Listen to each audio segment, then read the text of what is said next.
Hello friends, welcome back to my channel. So this is Pramod and this is another CompTIA Core 2 practice test series, and this part is also very helpful to pass the Core 2 exam. So let's go to the questions, and this is the first question. A user complains about repeated SSL certificate warnings in the browser after removing adware. So which is the most likely next step? First option is reinstall the OS. Next option is disable pop-up blocker. Third option is replace the user snake. And the last option is remove the root certificate from the trusted root CS store. So let's check the correct answer for this question. So first option is reinstall the OS. So this is the incorrect answer because the reinstalling the OS is a drastic and time-consuming solution that is not necessary for resolving SSL certificate warnings in the browser.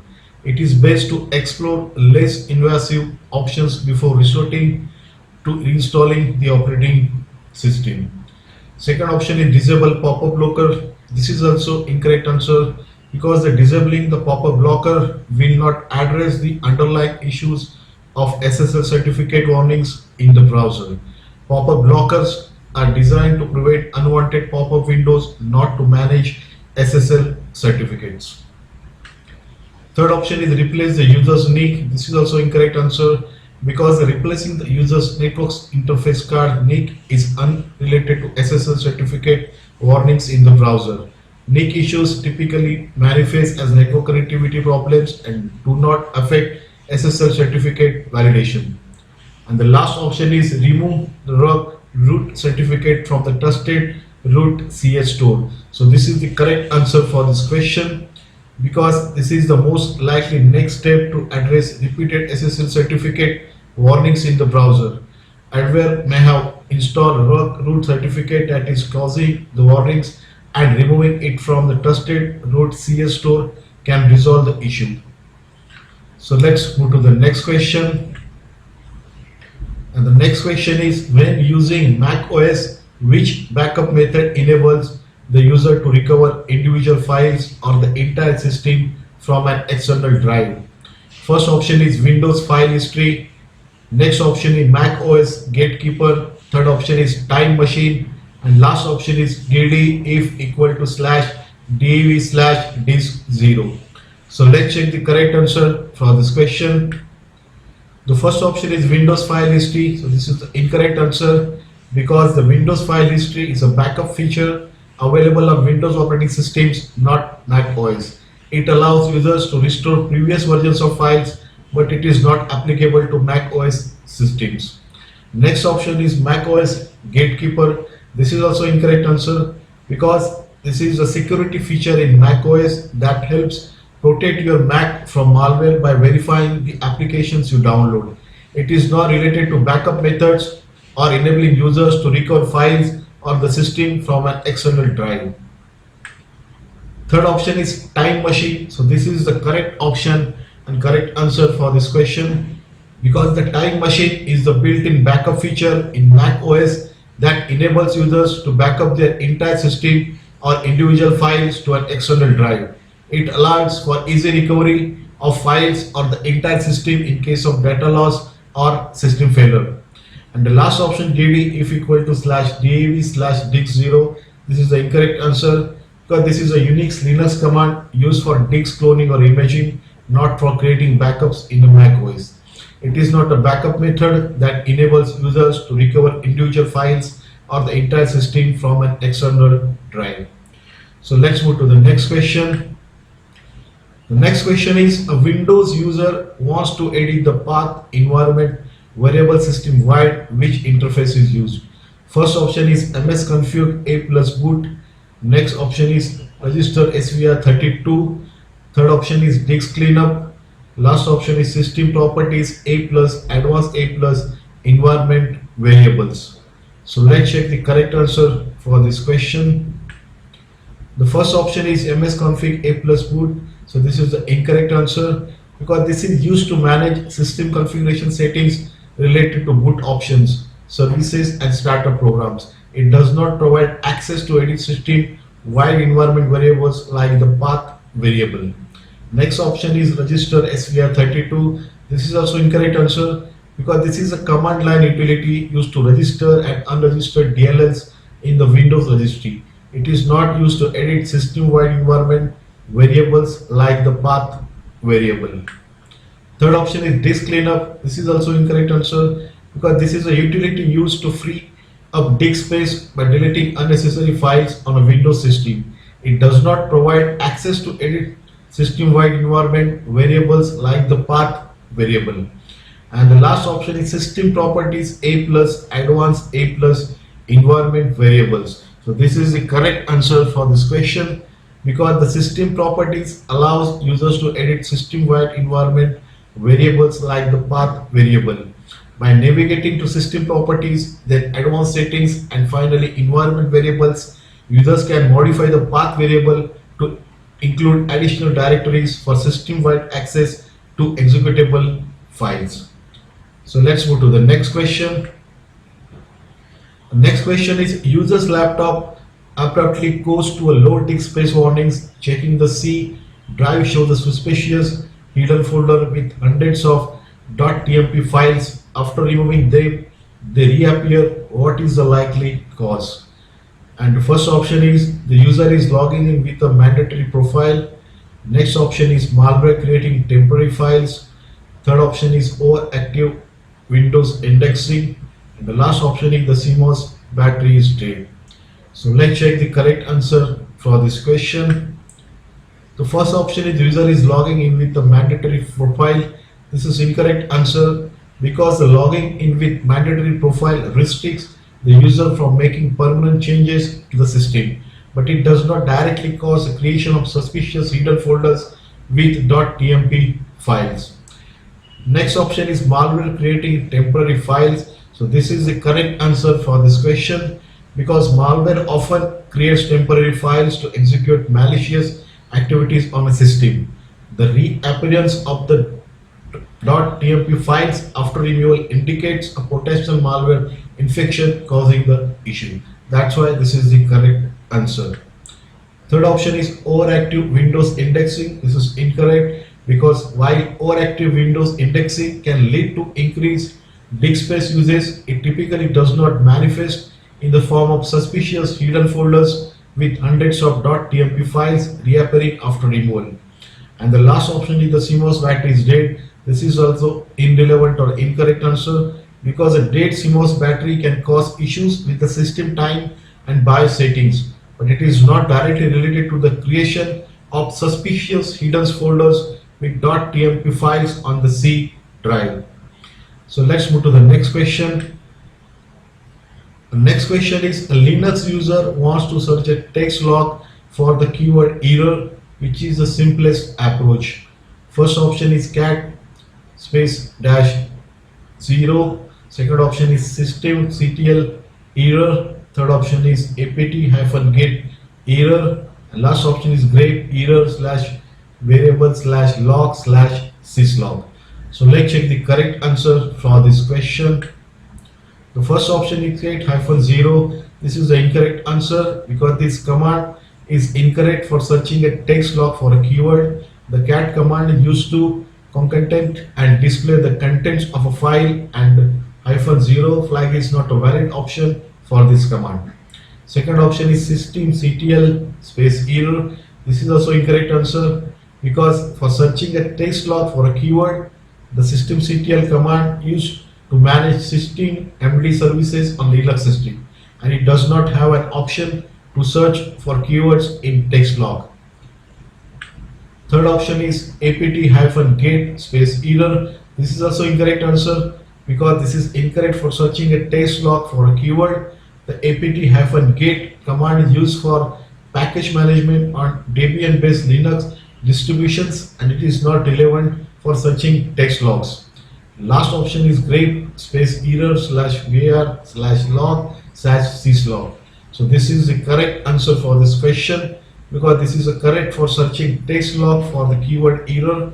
The grep command used to search patterns in the files, and in this case it will search for keyword error in the slash var slash log slash syslog file. That's why this is the correct answer for this question. So let's move to the next question. The next question is, a technician uses GPU update slash force on domain join PC. So what is the purpose of this command? First option is clear DNS cache. Second option is rebuild the OS kernel. Third option is refresh group policy settings immediately. And last option is synchronize time from NTP. So let's check the correct answer for this question. First option is clear DNS cache. So this is the incorrect answer because this command GPU update slash force is used to refresh group policy settings immediately on a domain joined PC. It does not have any impact on cleaning the DNS cache. Next option is rebuild the OS kernel. So this is also incorrect answer because the command GPU update slash force does not rebuild the OS kernel. It specifically refreshes group policy settings and does not have any effect on the operating system kernel. Third option is refresh group policy settings immediately. So this is the correct answer for this question because the correct purpose of this command GPU update slash force is to refresh group policy settings immediately on a domain joined PC. This helps ensure that any recent changes or updates to group policy are applied without delay. And the last option is synchronize time from NTP. So this is the incorrect answer because the command GPU update slash force does not synchronize time from NTP servers. It is solely focused on refreshing group policy settings and does not have any impact on time synchronizations. So let's move to the next question. The next question is, a Windows device with no TPM still needs operating system drive encryption. Which method can secure the drive at boot? First option is set a supervisor password in BIOS. Next option is convert drive to dynamic. Third option is turn on EFS for Windows, and last option is use BitLocker with a USB startup key. So let's check the correct answer for this question. First option is set a supervisor password in BIOS. This is the incorrect answer because the setting a supervisor password in a BIOS does not provide drive encryption at boot. It only restricts access to BIOS settings and does not secure the OS drive. Next option is convert drive to dynamic. This is also incorrect answer because converting the drive to dynamic does not provide drive encryption at boot. It is a disk management feature in Windows that allows for more advanced partitioning options but does not encrypt the drive. Third option is turn on EFS for Windows. So this is also incorrect because this is encrypt individual files and folders, not the entire OS drive. It does not provide drive encryption at boot. And the last option is use BitLocker with a USB startup key. So this is the correct answer for this question because using BitLocker with a USB startup key is a valid method to secure the drive at a boot on a Windows device without TPM. The USB startup key acts as a form of authentication to unlock the encrypted drive during the boot processes. So let's move to the next question. The next question is, a new technician wonders which log to check when an application crashes on Windows. Which tool is the best to examine crash logs? First option is net use logs. Next option is event viewer A plus application log. Third option reliability monitor A plus GPU tab, and last option is perfmon. So let's check the correct answer for this question. So the first option net use log, this is incorrect answer because these are related to network drive mappings and are not the best tool to examine crash logs when an application crashes on Windows. These logs do not provide information about application crashes. Second option is event viewer A plus application log. So this is the correct answer for this question because event viewer is the best tool to examine crash logs when an application crashes on Windows. The application log in event viewer contains information about application crashes, errors and warnings that can help diagnose the issue. Third option is reliability monitor A plus GPU tab. So this is the incorrect answer because it is not best tool to examine crash logs when an application crashes on Windows. The GPU tab in reliability monitor specifically focuses on graphics processing unit GPU related issues and may not provide relevant information about application crashes. And the last option is performon. So this is also incorrect answer. This is the short for performance monitor. It used to monitor system performance metrics and is not for best tool to examine crash logs when an application crashes on Windows. While performat can provide insights into system performance, it does not specifically focus on application crash logs. So let's move to the next question. The next question is, users Windows 10 PC should timestamps off by an hour after daylight saving time changes. The users can't fix it as it reverts daily, so which likely manage the time? First option is a group domain policy or NTP server forcing the time setting. Second option is the spooler service.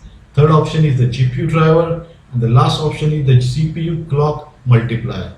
So let's check the correct answer for this question.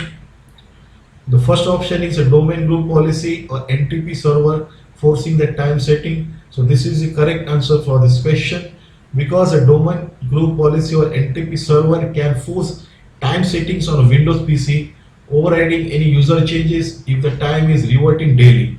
It is likely being managed by a centralized source like a domain group policy or NTP server. Next option is the spooler service. This is the incorrect answer, because the spooler service is responsible for managing print jobs in a Windows and is not related to time settings on the PC. It would not cause the time to revert daily after daylight saving time changes.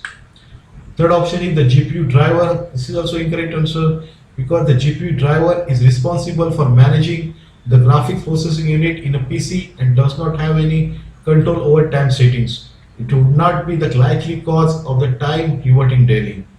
And the last option is the CPU clock multiplier. This is also incorrect answer, because the CPU clock multiplier is responsible for adjusting the speed of the CPU and does not managing time settings on a Windows PC. It would not be the likely source of the issue with the time reverting daily. So let's move to the next question. Next question is, user complains macOS gatekeeper won't allow an app from an unidentified developer. They need to run it once. Which approach is best?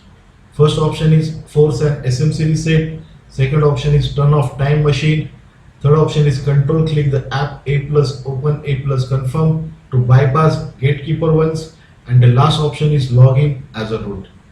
So let's check the correct answer for this question. First option is force an SMC reset. So this is the incorrect answer, because this is not the appropriate solution for bypassing gatekeeper restrictions on Mac OS. This action is more related to hardware issues and power management on Mac computers. Second option is turn off time machine. This is also incorrect answer, because this will not address the issue with gatekeeper blocking an app from an unidentified developer. Time machine is a backup solution and is not directly related to app permissions or security settings. Third option is control click the app A plus open A plus confirm to bypass gatekeeper once. This is the correct answer for this question, because control clicking the app, selecting open and confirming to bypass gatekeeper once is the best approach in this situation. This method allows the user to temporarily bypass gatekeeper's restrictions and run the app from an unidentified developer. Last option is login as a root. This is also incorrect, because this is not recommended for bypassing gatekeeper restrictions on Mac OS. Running as a root can pose security risks and is not a suitable solution for running an app from an unidentified developer. So let's move to the next question. And the next question is, a Windows 11 user is missing a dynamic library. Another machine has it in system 32. So which tool can register it if manually copied over? First option is rstrui.exe. Next option is nslookup. Third option is sfc/output directory. And last option is register svr32. So let's check the correct answer for this question. The first option is rstrui.exe. So this is the incorrect answer, because this is the system restore utility in Windows used to restore in the system to previous state. It is not used for registering dynamic libraries. Next option is NS lookup. This is also incorrect answer because NS lookup is a command line tool used for querying DNS servers to obtain domain name or IP address information. It is not used for registering dynamic libraries. Third option is SFC slash awkroot dr. So this is also incorrect because this is the system file checker tool used to scan and repair corrupted system files. It is not used for registering dynamic libraries. And the last option is register SVR32. So this is the correct answer for this question because this is a command line utility used to register and unregister dynamic link libraries, DLLs, and in Windows. It is a correct tool to use for registering a dynamic library that has been manually copied over to the system. So let's move to the next question. Next question is, after a power outage, a user complains their Windows operating system is not genuine. The system clock reset to a past date which hardware component is likely failing. First option is CPU fan, second option is PSU tailboard rail, third option is CMOS battery, and last option is NIC. So let's check the correct answer for this question. First option is CPU fan. So this is the incorrect answer because this is responsible for cooling the CPU and ensuring it operates at a safe temperature. A failure of the CPU fan would result in overheating issues rather than causing the Windows OS to display as not genuine after a power outage. Next option is PSU 12-volt rail. This is also incorrect answer because this is responsible for providing power to various components in the computer. While failure in the POC could potentially cause issues with the system such as not powering on, it is unlikely to be the cause of the Windows operating system displaying as not genuine after a power outage. Third option is CMOS battery. So this is the correct answer for this question because CMOS battery is responsible for maintaining the system clock and BIOS settings when the computer is powered off. If the CMOS battery fails, the system clock may reset to a past date, leading to issues such as a Windows operating system display as not genuine due to the time discrepancy. And last option is NIC. This is the incorrect answer. So network interface card is responsible for connecting the computer to a network. A failure in the NIC would not directly cause the Windows OS to display as not genuine after the power outage. So let's move to the next question. And the next question is, a technician needs to schedule a script on Linux to run daily at 2 am. Which subsystem manages this scheduled task? First option is systemmd, second option is apt-get, third option is cron, and last option is fdix. So let's check the correct answer for this question. First option is systemd. So this is the incorrect answer because this is the system and service manager for Linux operating systems that is responsible for controlling the startup process, managing services, and monitoring system state. It is not specifically designed for managing scheduled tasks like running scripts at specific times. Second option is apt-get. So this is also incorrect answer because apt-get is a command line tool used for package management in Debian-based Linux distributions. It is used to install, update, and remove software packages, but it is not used for managing scheduled tasks like running scripts at a specific times. Third option is cron. So this is the correct answer for this question because this is the subsystem in a Linux that is used for scheduling recurring tasks such as running scripts at a specific times or intervals. It allows users to create and manage cron jobs that will execute commands or scripts automatically at specified times, making it the correct choice for scheduling a script to run daily at 2 am. And the last option is fdix. So fdix, this is also incorrect answer because this is a command line utility used for disk partitioning in a Linux. It is not related to managing scheduling tasks or running scripts at specific times. So it is not the correct choice for scheduling a script to run daily at 2 am. So let's move to the next question. The next question is, a business user wants to encrypt individual files rather than the entire drive. So which Windows feature is best suited? First option is keychain, next option is Windows Hello, third option is secure boot, and last option is EFS encrypted file system. So let's check the correct answer for this question.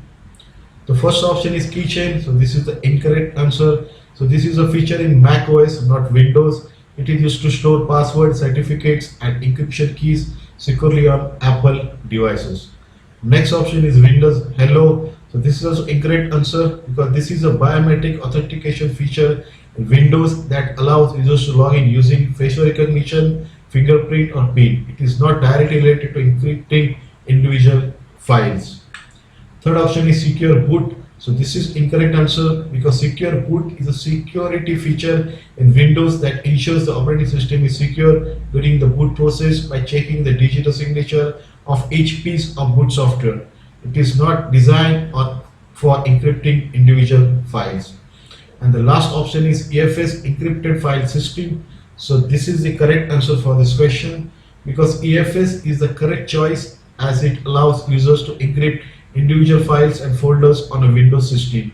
It provides an added layer of security by encrypting data at rest, making it the best option for encrypting individual files. So let's move to the next question.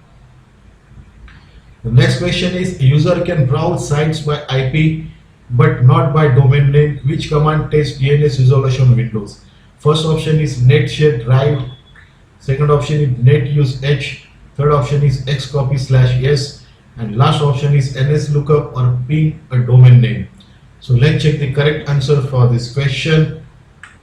The first option is net share drives. So this is the incorrect answer because this is command used to share a specific drive on the network. It is not related to testing DNS resolution on Windows. So net use h. So this is the incorrect answer because this command used to connect or disconnect a computer from a shared resource or to display information about shared resources.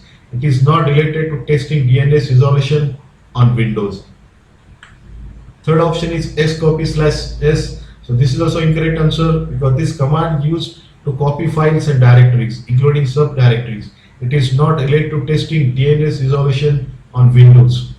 And the last option is nslookup or ping a domain name. So this is the correct answer for this question because the nslookup or ping a domain name command used to test DNS resolution on Windows. It allows the user to check if the domain name can be resolved to an IP address, helping to identify potential issues with DNS resolution. So let's move to the next question. The next question is, manager's device is lost but it holds confidential data on local SSD storage. So which best practice ensure it can't be easily read if found? First option is data is on compressed partition. Next option is home group network. Third option is full disk encryption. And last option is 64-bit CPU. So let's check the correct answer for this question. The first option is data is on the compressed partition. So this is the incorrect answer because the storing data on a compressed partition does not ensure that it cannot be easily read if the device is found. Compression does not provide encryption or protection for confidential data. Next option is home group network. So this is also incorrect answer because home group network is a feature in Windows operating systems that allows users to easily share files and printers on a home network. It does not provide encryption or protection for data stored on lost device. Third option is full disk encryption, FDE. So this is the correct answer for this question because FDE is a best practice that ensures all data on the disk is encrypted, making it unreadable without a correct decryption key. This is an effective way to protect confidential data on a lost device. And last option is 64-bit CPU. So this is the incorrect because this does not directly impact the security of data stored on a lost device. It is the encryption of the data that ensures it cannot be easily read if the device is found. So let's move to the next question. And the next question is, a Linux user wants to search a text log for the keyword error. So which is the simplest approach? First option is systemctl space error. Second option is ls-l. Third option is chmod 777. And last option is grep error/var/log/syslog. So let's check the correct answer for this question. The first option is systemctl error. So this is the incorrect answer because this is used to manage system services in Linux, not to search for keyword in the text logs. It is not the correct approach for searching a text log for the keyword error. ls-l This is also incorrect answer because this is used to list files and directories in a long format in Linux, not to search keywords in a text log. It is not the correct approach for searching a text log for the keyword error. Third option is chmod 777. So this is also incorrect answer because this command is used to change the permissions of files or directories in Linux, not to search for keywords in a text logs. It is not the correct approach for searching a text log for the keyword error. And the last option is great space error slash where slash log slash syslog. So this is the correct answer for this question because this command is the correct approach to search for the keyword error in a text log file name syslog located in the slash where slash log directory. The correct command is specifically designed for searching text files for patterns or keywords, making it the simplest and most appropriate approach for this task. So let's move to the next question. Next question is a Windows computer fails to get an IP from DHCP auto assigning 169.254. The user can access internal external networks. Which step is first to fix? First option is set the page file size to 0. Next option is format the disk. Third option is npconfig/renew after ensuring the DHCP server is online. And the last option is rerun chkdsk. So let's check the correct answer for this question. The first option is set the page file size to 0. So this is the incorrect answer because this will not resolve the issue of the computer failing to get an IP from DHCP. This step is unrelated to network connectivity problems and will not address the root cause of the issue. Second option is format the disk. This is also incorrect answer because the formatting the disk is a drastic and unnecessary step to take in response to network connectivity issue. It will erase all data on the disk and will not resolve the DHCP IP assignment problem. Third option is ipconfig/renew after ensuring the DHCP server is online. So this is the correct answer for this question because running ipconfig/renew is the correct first step to take in order to attempt to obtain a new IP address from the DHCP server. Before doing so, it is important to ensure that the DHCP server is online and functioning properly to assign IP addresses to the computer. And the last option is rerun chkdsk. So this is the incorrect answer because rerunning chkdsk check disk is not relevant to resolving the issue of a computer failing to obtain an IP address from DHCP. chkdsk is used to check the integrity of the file system and disk. It will not address the network connectivity problems in the scenario. So let's move to the next question. The next question is a technician edits the registry to remove leftover malware entries. Which utility is used to safely open and modify the Windows registry? First option is cleanmgr, second option is gpedit, third option is register edit, or last option is reagentc. So let's check the correct answer for this question. First option is cleanmgr. So this is incorrect because this is the disk cleanup utility in Windows that is used to free up disk space by deleting unnecessary files. It is not used for editing the Windows registry and does not provide a safe way to open and modify registry entries. Second option is gpedit. This is also incorrect answer because group policy editor is a tool used to manage group policies on a Windows system.